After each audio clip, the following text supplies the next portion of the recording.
the reconstruction of national and social credit. From divine oaths to digital sovereignty, in the evolution of human society, credit, like an invisible thread, connects interactions between individuals, tribes, and nations. It is not innate, but rather gradually built, collapsed, and reshaped with the progress of civilization. In ancient times, when faced with the unknown and uncertainty, credit was often entrusted to supernatural forces. Imagine a hunter borrowing arrows from another. He might swear an oath to the heavens, pointing to the sky as witness and offering divine punishment, or he might swear to the gods, invoking the spirits of his ancestors as collateral. This primitive credit stemmed from fear and faith. It was fragile yet pure, relying on individual morality and communal consensus. Once broken, it was not only a collapse of trust, but also a curse on the soul. This form of credit, though simple, laid the foundation for exchange in human society.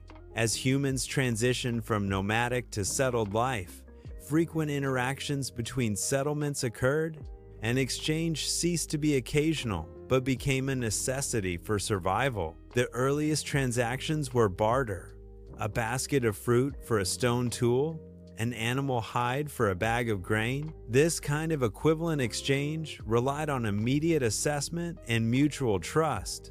But problems quickly emerged: how to measure the value of different goods. If one party urgently needed food, while the other only wanted to exchange for tools, the transaction often stalled. Thus, general equivalents came into being. Easily portable and widely accepted items such as shells, salt, and livestock became intermediaries. They were not the prototypes of money, but rather bridges of credit, helping people overcome geographical and cultural barriers. In the Sumerian civilization of Mesopotamia, grain warehouse receipts had become early forms of credit, and among African tribes, cattle, as a general equivalent, represented not only wealth but also social status. This evolution marked a shift in credit, from personal vows to material guarantees, and society began to emerge from chaos with order. When the state emerged as the center of power, the credit system underwent its first major restructuring. Rare metals, gold, silver, copper, and iron became ideal tools for states to construct value exchanges due to their scarcity, durability, and divisibility. Gold, shining eternally, was often used for high-value transactions. In ancient Egypt, gold bullion was the exclusive domain of the pharaoh, symbolizing divine authority. The Roman aureus, minted from pure gold, circulated throughout the Mediterranean, supporting the empire's expansion. Silver was more accessible. In ancient China, silver ingots became a pillar of trade during the Song and Yuan dynasties, used by caravans on the Silk Road to settle accounts for spices and porcelain. The Roman denarius served as the standard for soldier salaries, maintaining legionary loyalty. Copper coins were more down-to-earth. The Wuzhou coins of the Han Dynasty and the Kaiwan Tongbao coins of the Tang Dynasty permeated daily life. The Roman, as were used for small transactions, reflecting the empire's tiered credit system. Even iron coins, briefly popular in Song Dynasty China due to copper shortages, filled a gap in grassroots exchange despite their cumbersome nature. These metal currencies were not only a measure of exchange, but also an embodiment of national credit. The king's seal guaranteed their purity, and traders faced severe punishment. Through metals, the state elevated credit from scattered settlement exchanges to a unified system, driving empire prosperity. However, the glory of metallic currency was not eternal. In circulation, the credit of gold, silver, copper, and iron began to quietly depreciate. Limited metal mining could not keep pace with trade expansion, and monarchs often minted more coins by lowering their purity, like the Roman Emperor Nero, adulterating denarii with lead. This led to Gresham's law. Bad money drives out good. People hoarded pure coins and used inferior ones, breaking the chain of credit. Even more devastating was the emergence of seigniorage, where the state levied hidden taxes through its monopoly on minting. In China's Ming Dynasty, the low purity of iron coins sparked public resentment, while the devaluation of late Roman currency triggered inflation, threatening the empire's economy. International credit collapsed. Silver and Roman gold coins were once mutually recognized along the Silk Road, but when purity varied, trust crumbled, leading to frequent trade wars. Social credit also collapsed. Farmers rejected inferior currency, and merchants turned to underground exchanges. The first crisis of credit reconstruction revealed that when the material foundation is shaken, credit becomes a castle built on sand. The limitations of metal spurred the revolution of paper money. The earliest paper money originated from the flying money of the Tang Dynasty and the jiaozi of the Song Dynasty in Mei, China. Initially, they were tokens of metal currency, a slip of paper representing gold and silver in a warehouse, facilitating long-distance transportation. This connection allowed paper money to inherit the credit of metal, but with greater flexibility. Based on paper money, commercial groups sprang up like mushrooms after rain. European banking families like the Medici, through mutual recognition of credit via bills of exchange, propelled the Renaissance. The Baokou paper money of the Yuan dynasty in China stimulated the silk industry in Jiangnan. Mutual recognition of commercial credit within these groups, such as the letters of credit of Venetian merchants, accelerated the circulation of paper money, strengthened commercial prosperity, and expanded trade networks from the Mediterranean to the globe. However, hidden dangers lurked. Paper money, free from metal, is prone to inflation. The rampant paper money during the Yuan and Ming dynasties in China led to hyperinflation, with people using baokou to wallpaper their walls, resulting in a collapse of credit. When the state dominates the issuance of paper money, capital bubbles emerge.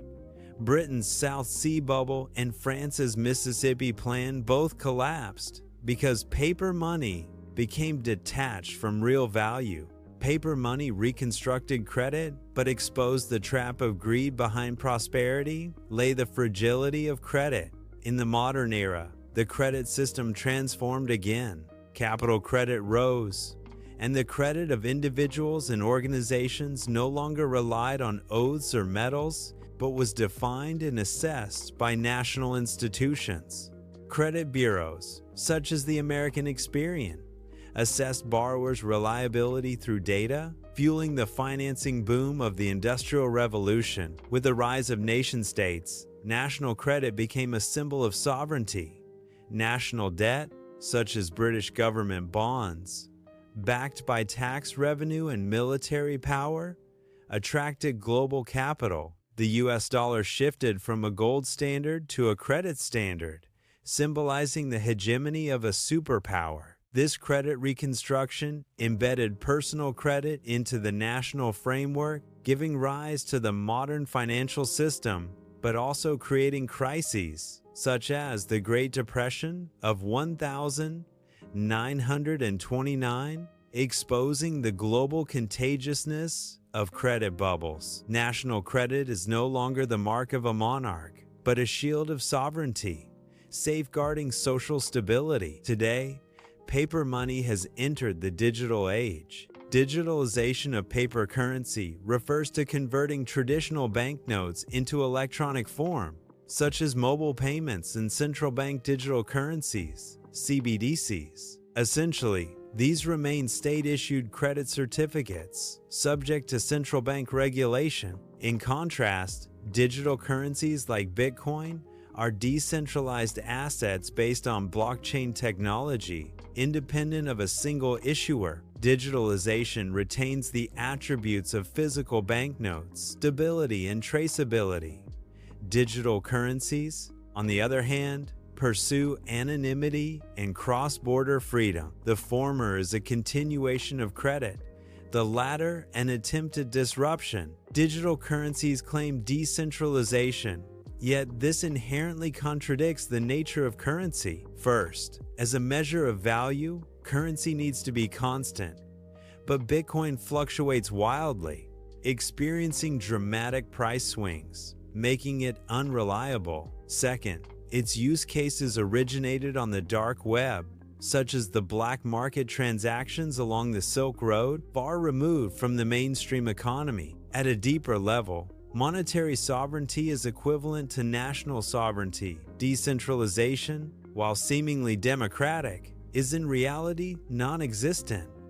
Although blockchain is distributed, miners are concentrated in a few giants, and those who control the technology are the center. This technological decentralization essentially circumvents national sovereignty, creating a parallel credit system, yet cannot escape the shadow of power. Credit reconstruction stagnates here. Digital currencies challenge tradition, only to be swallowed by their own contradictions. Ultimately, digital currency will not replace paper money. It is destined to be a high-risk speculative asset, fluctuating like gold, yet lacking any real backing. Instead, paper money will be fully digitized, backed by national credit, ensuring stability and regulation. People prefer to call it stablecoins. This restructuring is not subversion, but evolution. Credit evolves from divine oaths to metal guarantees, then to national sovereignty, and finally integrates with digital technology. In the future, the forms of social credit will continue to change, but the core remains the same. Trust is the cornerstone of human society, and any restructuring must be based on it. National sovereignty will inevitably guide this trust, making it credit. In any case, it will perpetuate the thread of human civilization, connecting to the next credit collapse and welcoming the subsequent credit reconstruction. If humanity still exists, then